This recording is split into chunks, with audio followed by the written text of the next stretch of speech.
Hello students, chapter number 4 properties of steam में आज एक और नया इंपॉर्टेंट क्वेश्चन हम पढ़ेंगे जो कि 3 से 4 मार्क्स में काफी बार पूछा जा चुका है। So I hope you are ready with your pen and paper. So without wasting much time let us start this video. अब क्वेश्चन जो है वो बोर्ड पे लिखा हुआ है, which are the different types of steam explain in brief. तो यहां पे हमें स्टीम की जो अलग अलग टाइप्स है उनको ब्रीफ में यानी बहुत कम सेंटेंस में एक्सप्लेन करना है। तो कैसे करना है, तो यहां पे बोर्ड पे लिखा हुआ है, इसी तरीके से आप लिख लेना to get the full marks. तो सबसे पहले स्टीम के डिफरेंट टाइप्स समझने से पहले तो समझ लेते हैं कि स्टीम यानी क्या।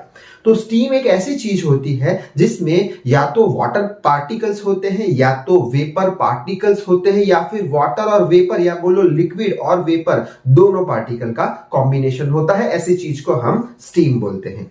अब स्टीम के बेसिकली 4 टाइप्स होते हैं। फर्स्ट टाइप जो है उसे बोलते हैं सैचुरेटेड लिक्विड। अब सैचुरेटेड लिक्विड यानी क्या, लिक्विड जो है वो सैचुरेटेड है यानी ऐसी स्टीम जिसमें सिर्फ और सिर्फ लिक्विड पार्टिकल होंगे, वेपर पार्टिकल नहीं होंगे। तो ऐसे स्टीम को हम क्या बोल देंगे, सैचुरेटेड लिक्विड। तो यहां पे लिखा है such steam in which only pure liquid particles are present, no vapour particle. और ऐसी जो स्टीम होती है उसका जो ड्राइनेस फ्रैक्शन होता है जिसे हम x से डिनोट करते हैं वो 0 के बराबर होता है। अब ड्राइनेस फ्रैक्शन यानी क्या सर, तो उसके लिए हम नेक्स्ट वीडियो देख लेंगे।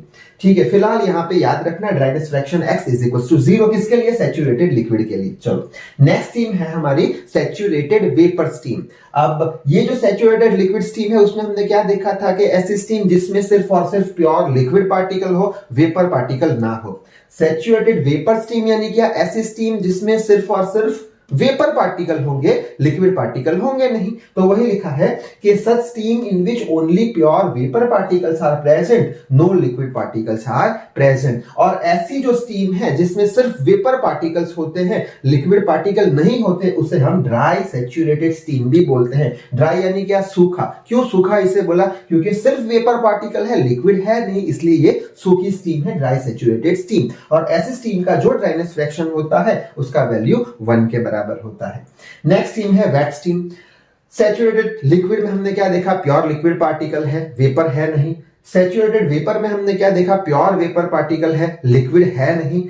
तो वेट स्टीम यानी क्या कि ऐसी स्टीम जिसमें लिक्विड पार्टिकल भी होंगे, वेपर पार्टिकल भी होंगे, यानी wet steam is a mixture of liquid and vapour particle, दोनों तरीके के पार्टिकल होंगे। तो यहां पे लिखा है such steam in which liquid and vapour both particles are present. और उसका जो ड्राइनेस फ्रैक्शन है वो हमेशा x का वैल्यू 0 और 1 के बीच में होगा। x का वैल्यू 0 होगा नहीं, अगर 0 हुआ तो ये हमारा सैचुरेटेड लिक्विड बन जाएगा। 1 होगा नहीं, क्यों, अगर 1 हुआ तो वो हमारा सैचुरेटेड वेपर बन जाएगा। यानी x का वैल्यू 0 से कम होना नहीं चाहिए और 1 से ज्यादा होना नहीं चाहिए। ठीक, अच्छा। नेक्स्ट है सुपर हीटेड स्टीम। अब ये जो सुपर हीटेड स्टीम है वो कुछ सैचुरेटेड वेपर जैसा ही है। सैचुरेटेड वेपर में हमने क्या देखा था कि प्योर वेपर पार्टिकल थे, लिक्विड पार्टिकल थे नहीं। तो ये जो सुपर हीटेड स्टीम है उसमें भी प्योर वेपर पार्टिकल है, लिक्विड पार्टिकल है नहीं। तो फिर ये स्टीम और ये स्टीम दोनों के बीच का फर्क क्या, तो दोनों के बीच का ये फर्क है कि ये जो स्टीम है सुपर हीटेड स्टीम, उसका जो टेम्परेचर है वो बहुत ज्यादा होगा as compare to saturated vapour. बस यही एक ही फर्क है, क्योंकि दोनों स्टीम में हम क्या देख रहे हैं कि दोनों स्टीम में हमें प्योर वेपर पार्टिकल मिल रहे हैं, लेकिन ये स्टीम के जो वेपर पार्टिकल है उसका टेम्परेचर बहुत ज्यादा है कंपेयर टू सैचुरेटेड वेपर। तो देख लेते हैं कैसे लिखेंगे, such steam in which only pure vapour particles are present but it's temperature is much higher than the saturated vapour. और इसका जो ड्राइनेस फ्रैक्शन है वो पॉसिबल है नहीं। अब क्यों नहीं है वो आप अपनी अपकमिंग क्लासेस में पढ़ोगे अगर आप मैकेनिकल ब्रांच से बिलोंग करते हो तो इस वीडियो में बस इतना ही। सो तब तक के लिए पढ़ाई करते रहें। All the very best.